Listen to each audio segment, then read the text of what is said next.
ഇതിന് ഞാനാണോ കറക്റ്റ് എന്ന് ആ ഡൗട്ട് എനിക്ക് ഇതുവരെ പോയിട്ടില്ല. ഓക്കെ, ആ കോൺഫിഡൻസ് എനിക്ക് ഇതുവരെ വന്നിട്ടില്ല. ആൻഡ് പക്ഷെ ഇത്രയും സ്പെഷ്യൽ ആയിട്ടുള്ള ഒരു സിനിമയോട് ഞാൻ നോ പറയാൻ, ഐ മീൻ എനിക്ക് നോ പറയാൻ പറ്റില്ല എന്ന ഒരു അവയർനെസ് എനിക്കുണ്ടായിരുന്നു. ഓണസ്റ്റ്ലി ഈ ക്യാരക്ടറോ ഈ റോൾ ഡിമാൻഡ് ചെയ്യുന്ന ഫിസിക്കാലിറ്റിയോ സ്ട്രെങ്തോ ഇമോഷണൽ സട്ടിലിറ്റീസോ ഓറയോ എനിക്കില്ല എന്ന് എനിക്ക് തോന്നി. ആൻഡ് ഇത് ചെയ്യാൻ എന്നെക്കാളും ബെറ്റർ ആയിട്ടുള്ള കുറേ പേര് ഇവിടെ ഉണ്ടെന്നും ഞാൻ ചിന്തിച്ചിട്ടുണ്ട്. പക്ഷെ ഇതെനിക്ക് വരാനൊരു റീസൺ ഉണ്ട്. പക്ഷെ ഇതെനിക്ക് വരാനൊരു റീസൺ ഉണ്ട്. എനിക്ക് കിട്ടുന്ന അവസരങ്ങൾ ഞാൻ വിട്ട് കളയരുതെന്ന് ഞാൻ എപ്പോഴും ചിന്തിക്കാറുണ്ട്.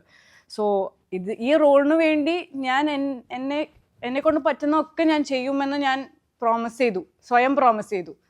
അത് ഞാൻ ചെയ്തിട്ടുണ്ട്. എനിക്ക് അങ്ങനെ തോന്നിയിട്ടില്ല കേട്ടോ. എന്ത് വേറൊരാളുണ്ടെന്ന് ചെയ്യാനായിട്ട് I don't know. ഞാൻ ഓൾമോസ്റ്റ് എല്ലാ ദിവസവും ഇപ്പോഴും ഞാൻ അതിനെപ്പറ്റി ചിന്തിക്കാറുണ്ട്. ഞാൻ പടത്തിന്റെ കുറെ ഭാഗങ്ങൾ കണ്ടതാ. ശരിക്കും അങ്ങനെ ചിന്തിക്കണം. കാരണം ഇപ്പൊ ഇത്രയും വർഷമായി ഒരുപാട് ഹാർഡ് വർക്ക് ചെയ്യുന്ന ആളാണ്. ഇപ്പൊ ഫോർ എക്സാമ്പിൾ ഇപ്പൊ ഒരുപാട് റോളുകൾ ചെയ്തു, ആളുകൾക്ക് ഇഷ്ടപ്പെടുന്നുണ്ട്, റിലേറ്റബിൾ ആവുന്നുണ്ട്. ശരിക്കും അങ്ങനെ ചിന്തിക്കേണ്ട കാര്യമുണ്ട്. അത് ആ ക്യാരക്ടേഴ്സ് ഞാൻ ചെയ്ത ക്യാരക്ടേഴ്സിലൊക്കെ എൻ്റെ ചെറിയ പേഴ്സണാലിറ്റി ട്രേറ്റ്സ് ഉണ്ട്. പക്ഷെ ചന്ദ്രയ്ക്ക് അതില്ല. ചന്ദ്രയും ഞാനുമായിട്ട് ഒരു ബന്ധവുമില്ല സത്യം പറഞ്ഞാൽ. സോ അതുകൊണ്ടാണ് ഞാൻ ചന്ദ്രയ്ക്ക് കറക്റ്റാണോ, അവൾക്ക് കുറേ ഇമോഷണൽ സട്ടിലിറ്റീസ് ഉണ്ട്. ബേസിക്കലി അവൾ ഭയങ്കര ഇമോഷണലി ഡിറ്റാച്ച്ഡ് ആണ്. കണ്ണുകൾ പോലും ഒന്നും വിട്ടുതരില്ല.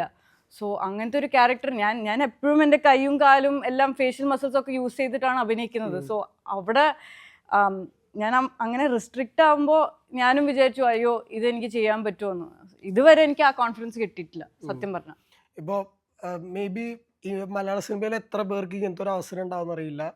ഒരു ദിവസം 2 സിനിമകൾ റിലീസ് ആവുന്നുണ്ട്, രണ്ട് ജോണറിൽ, രണ്ട് എക്സ്ട്രീം ഡിഫറെൻറ്റ് സിനാരിയോസിൽ. എന്തായിരിക്കും ഒരു സ്റ്റേറ്റ് ഓഫ് മൈൻഡ്? കുറച്ച് സ്ട്രെസ്ഡ് ആണോ? സത്യം പറഞ്ഞാൽ പറഞ്ഞ പോലെ രണ്ടും ഭയങ്കര ഡിഫറെൻ്റ് ആണ്. പക്ഷെ ഞാൻ അന്ന് ആലോചിച്ചിരുന്നു. ഐ തിങ്ക് എനിക്ക് തോന്നുന്നു കംപ്ലീറ്റ്ലി ഡിഫറെൻ്റ് ആയ 2 കാര്യങ്ങൾ ഒരുപോലെ ഇഷ്ടപ്പെടാനുള്ള കേപ്പബിലിറ്റീസ് നമ്മുടെ ഓഡിയൻസിനുണ്ട്. ആൾക്കാർക്ക് 2 സിനിമയും ഇഷ്ടപ്പെടണം എന്നാണ് എൻ്റെ ഒരു പ്രാർത്ഥന. പക്ഷെ ഓരോ സിനിമയും അതിൻ്റെതായ ഒരു ഓഡിയൻസിനെ കണ്ടെത്തും എന്നാണ് എൻ്റെ വിശ്വാസം. ഈ 2 സിനിമയും മാത്രമല്ല, ഓണത്തിന് ഇറങ്ങുന്ന എല്ലാ സിനിമയ്ക്കും ഇവിടെ വിജയം നേടാനുള്ള സ്പേസും സ്നേഹവും ഒക്കെ ഉണ്ട്. സോ ഓരോ സിനിമയും അവരുടെ ഓഡിയൻസായിട്ട് എങ്ങനെ കണക്ട് ചെയ്യാൻ പോകുന്ന കാര്യത്തിൽ ഞാൻ എക്സൈറ്റഡ് ആണ്.